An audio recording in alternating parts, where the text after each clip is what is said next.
আলহামদুলিল্লাহ আজকে বাংলাদেশ জামাত ইসলামের উদ্যোগে গণসংযোগের শেষে সংক্ষিপ্ত বক্তব্য রাখছেন কাশিমপুর থানা 4 নং ওয়ার্ডের বাংলাদেশ জামাত ইসলামীর প্রচার সম্পাদক আমাদের একান্ত প্রিয় ভাই ডাক্তার আকবর শেখ। সম্মানিত ভাইকে সংক্ষিপ্ত বক্তব্য রাখার জন্য সবিনয় অনুরোধ জানাচ্ছি।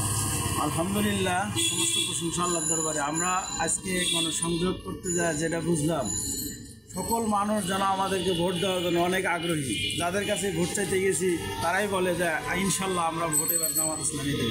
বলা লাগবে না, আমরা যখনই জনগণের কাছে ভোট চাওয়ার জন্য অধিক আগ্রহ প্রকাশ করি তখনই তারা আগে থেকেই তারা বলে যে এবার ইনশাল্লাহ ভোট আমরা দেব, নিয়ত করেই রাখছি। এজন্য আমাদের অনেক ভালো লাগলো আজকে গণসংযোগে। আমরা আশা করি ইনশাল্লাহ আগামীতে আমাদের জামাত ইসলামের বিজয়ের মাধ্যমে এই দেশে ন্যায় ইনসাফের থেকে একটি সমাজ গঠন হবে, একটি দুর্নীতিমুক্ত বাংলাদেশ গড়বে ইনশাল্লাহ। একথা বলে আমার কথা শেষ করছি। আসসালামু আলাইকুম।